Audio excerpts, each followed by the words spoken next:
John, I'm just gonna wait for the market to crash before I buy a house. I don't wanna pay all of this money that people are buying houses for right now. It's just too much. That is the worst attitude to have if you're thinking about buying a house, and I'm gonna tell you why.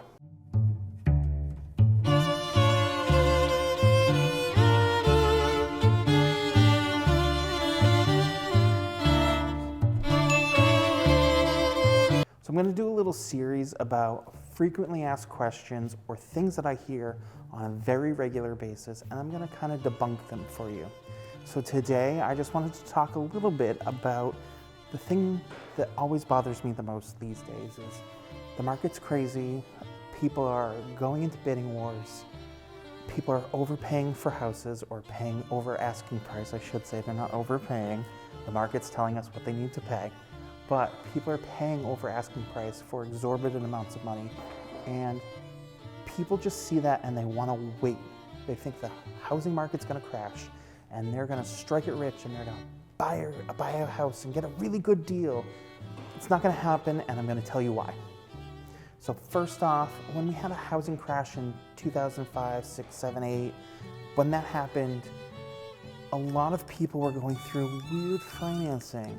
And they were getting mortgages on houses because they had a pulse and a job.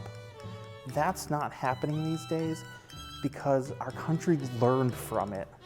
There are so many more things that a mortgage has to go through before it actually gets approved. There's a lot more boundaries for people to go through to get a mortgage these days, which didn't exist, 14 years ago. Another reason why we're not going to have that housing crash like we had 2008 is because of the amount that people have in equity on their homes. Home prices are just going up and up and up and up and up.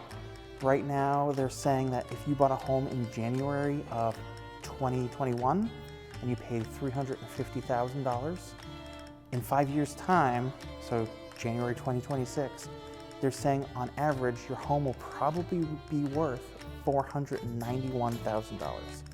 So let that sink in for a second. Equity in your home is rising and rising and rising.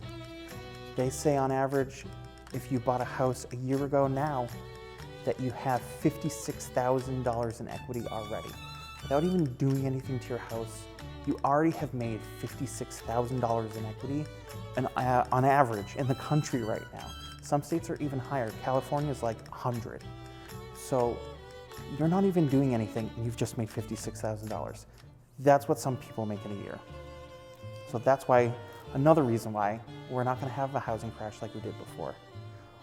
Also, on top of that, another reason is the amount of cash sales I've seen in this past year. People just have money for whatever reason, and the amount of cash sales that I've seen, so 100% equity in their home, are bananas. And it's just crazy to me how many people are just buying houses cash right now.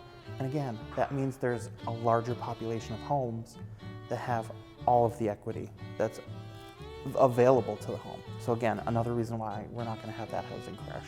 Another reason not to wait is interest rates are fluctuating.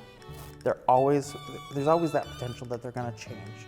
And right now we're seeing them fluctuate a little bit, but who knows where interest rates will be in a year's time, in 2 months' time.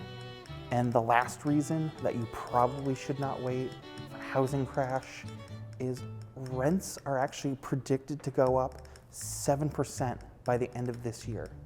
And you're just paying someone else's mortgage, potentially 7% more, when you could just be putting it towards your own mortgage, your own equity, and building your own wealth.